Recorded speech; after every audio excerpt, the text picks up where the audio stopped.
Friends ఈ రోజు వీడియోలో వచ్చేసరికి మనం ఏంటంటే ఆధార్ సర్వీస్ వాళ్ళు రెండు మేజర్ అప్డేట్స్ అయితే తీసుకొచ్చారు కదా. ఒకటి వచ్చేసరికి మన తండ్రి పేరు పీకేయడం.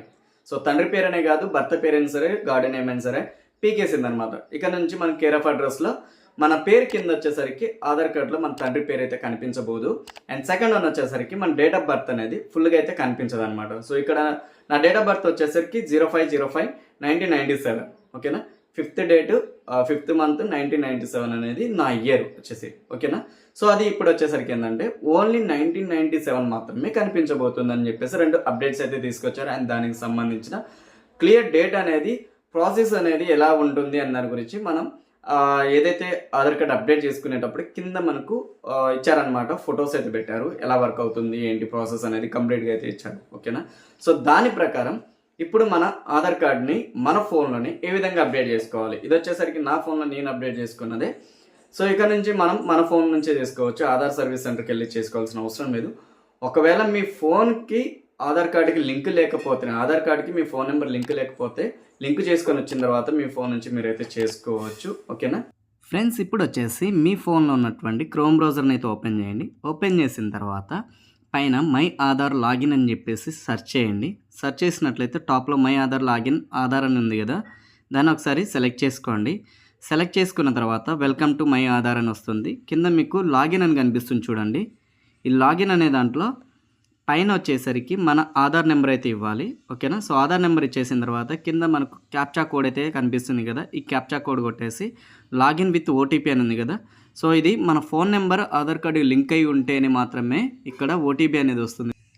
ఓటీపీ ఇచ్చేసి మీరు లాగిన్ చేసిన తర్వాత ఈ విధంగా అయితే వస్తుంది ఫ్రెండ్స్. సో టాప్లో వచ్చేసి అడ్రస్ అప్డేట్ అయితే ఉంటుంది. అలాగే మన ఆధార్ కార్డ్ డౌన్లోడ్ చేసుకోవాలనుకుంటే డౌన్లోడ్ ఆధార్ అయితే కనిపిస్తుంది. ఇప్పుడు మనం వచ్చేసరికి అడ్రస్ అప్డేట్ ఉంది కదా, సో దీన్ని అయితే సెలెక్ట్ చేసుకోండి.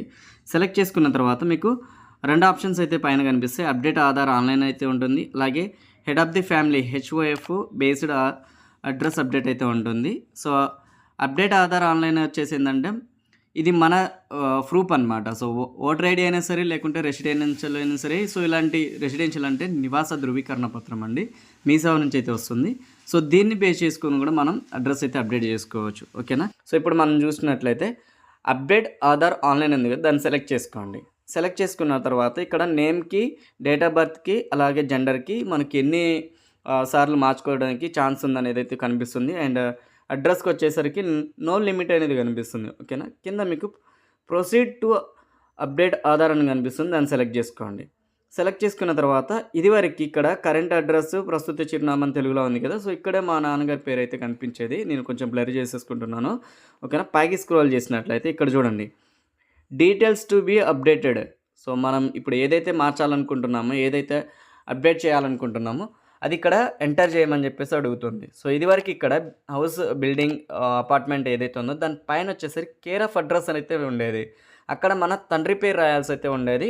ఇప్పుడు ఆ అడ్రస్ అనేది, ఆ కాలం అనేది లేకుండా పోయింది, ఆ లైన్ అనేది లేదు, మొత్తాన్ని పీకేసింది. అండ్ ఆల్రెడీ ఇక్కడ కూడా మీకు ఇదివరకు చూపించాను కదా, డైరెక్ట్ ఇంటి నెంబర్ అయితే వచ్చేసింది. ఇదివరకు ఇక్కడ మా నాన్నగారి పేరు ఉండేది, దాని కింద ఇంటి నెంబర్ అట్లా అయితే ఉండేది. ఓకేనా, ఇప్పుడు మీరు చేయాలనుకుంటే ఇక్కడ మీ ఇంటి నెంబర్ ఏదైతే ఉంటుందో ఆ ఇంటి నెంబర్ అనేది ఇక్కడ వేసుకోవాలి. ఓకేనా, అలాగే ఇల్లు, భవనం, అపార్ట్మెంట్ అంటే ఇంకొకసారి తెలుగులో అయితే వస్తుందన్నమాట. ఓకేనా, నెక్స్ట్ మీ స్ట్రీట్ లైన్ ఏదైతే ఉంటుందో స్ట్రీట్ లైన్ అనేది కూడా రాసుకోవచ్చు. ఓకేనా, next area, locality, sector. So మీరు ఉండే లొకేషన్, ఇప్పుడు మేము ఖమ్మం కాబట్టి ఖమ్మం అని చెప్పేసి అయితే పెట్టేసుకుంటాం. ఓకేనా, ల్యాండ్ మార్కు, కొండ గుర్తు అనేది అంటారు కదా, సో నాకు నియర్ బై ఏదైతే కొండ గుర్తు ఉంటుందో అదైతే ఇచ్చుకోవచ్చు. మీరు ఇవ్వాలనుకుంటే ఇవ్వండి, లేదంటే వదిలేసేయండి. మేజర్స్ ఏవైతే ఉన్నాయో లొకాలిటీ, అలాగే పిన్ కోడ్ కావచ్చు, రాష్ట్రం, డిస్ట్రిక్ట్ అండ్ విలేజ్, టౌన్. ఇప్పుడు మాది ఖమ్మం కాబట్టి ఖమ్మం అనిస్తున్నాం కదా, అలాగే మీ విలేజ్ పేరు ఏంటనేది మీరైతే సెలెక్ట్ చేసుకోవాల్సి అయితే ఉంటుంది. అండ్ మీకు దగ్గరలో ఉన్న పోస్ట్ ఆఫీస్ ఏది, మీరు ఏ పోస్ట్ ఆఫీస్ కింద వస్తున్నారు అనేది ఇవ్వాలి. ఓకేనా, ఇక్కడ వచ్చేసరికి మాన్యువల్ అప్లోడా, లేకుంటే ఫెచింగ్ ఫ్రమ్ డిజిటల్ మనకు ఆన్లైన్ ఏమన్నా వేరేది ఉందా అని చెప్పేసి అయితే అడుగుతుంది అనమాట, రిపోజిటరీ అని. సో నేనైతే మాన్యువల్గా ఇస్తున్నాను, ఎందుకంటే నాకు మాన్యువల్గా ఉంది కాబట్టి. ఓకేనా, ఇలా అడుగుతుంది, దీన్ని ఓకే ఇచ్చేయండి, టిక్ మార్క్ పెట్టేసి. మీకు సంబంధించిన వ్యాలిడ్ సపోర్ట్ డాక్యుమెంట్ అడుగుతుంది. సో పైకి స్క్రోల్ చేసేయండి. పైకి స్క్రోల్ చేసే ఒకవేళ మీ దగ్గర ఏంటిది మనకు నివాస ధృవీకరణ, రెసిడెన్షియల్ సర్టిఫికేట్ ఉందనుకోండి, రెసిడెన్షియల్ సర్టిఫికేట్ ఉన్న వాళ్ళు ఏంటంటే మీరు వచ్చేసి డొమెన్షియల్ సర్టిఫికేట్ అని చెప్పేసి అయితే ఉంటుంది, దాన్ని అయితే సెలెక్ట్ చేసుకోవాల్సి అయితే ఉంటుంది. ఓకేనా. ఒకవేళ ఓటర్ ఐడి ఉందనుకోండి, ఓటర్ ఐడి అనేది సెలెక్ట్ చేసుకోండి.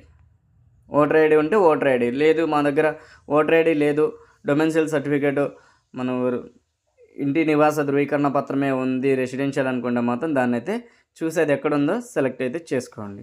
ఓకేనా. సో ఇక్కడ నేనైతే వెతుకుతున్నాను ఎక్కడుందనేది. సో ఇక్కడ photo ID and certificate with photo issued by central government లేదా స్టేట్ గవర్నమెంట్ అని ఇక్కడ డొమెన్షియల్ సర్టిఫికేట్, లేబర్ కార్డు ఎక్సెట్రా ఉంది కదా, దీన్ని అయితే సెలెక్ట్ చేసుకోవాల్సి అయితే ఉంటుంది. ఏది మీ దగ్గర రెసిడెన్షియల్ సర్టిఫికేట్ ఉంది. దెన్ ఇక్కడ సపోర్ట్ డాక్యుమెంట్ అన్నప్పుడు అది ఎక్కడుంది ఏందనేది అక్కడ నుంచి అయితే మనం సెలెక్ట్ చేసుకొని నెక్స్ట్ అయితే ఇచ్చేయండి. నెక్స్ట్ ఇచ్చిన తర్వాత మనకు క్లియర్గా అయితే చూపిస్తుంది మీరు మార్చుకోవాలనుకుంటుంది ఇది అండ్ పాతది వచ్చేసి ఇది అని చెప్పేసి అయితే రెండు పక్కన అయితే చూపిస్తుంది. ఆ రెండు టాలీ చేసుకొని ఇప్పుడు పెట్టింది మనకు కరెక్ట్గా ఉందా లేదో చెక్ చేసుకున్న తర్వాత నెక్స్ట్ ఇచ్చేయండి. పేమెంట్ కార్డ్కి అయితే వెళ్తుంది. పేమెంట్ ఒక 50 రూపాయలు స్కానర్ అడుగుతుంది. ఆ 50 రూపాయలు చేసిన తర్వాత మీకు SRN నెంబర్ అయితే వస్తుంది, దాన్ని సేవ్ అయితే చేసుకోండి. ఓకేనా. వీడియో వచ్చేసి ఇంతే అనమాట. వీడియో నచ్చితే లైక్ చేయండి ఫ్రెండ్స్. అలాగే కొత్త వచ్చిన ఛానల్ అయితే సబ్స్క్రైబ్ అని చేసుకోండి.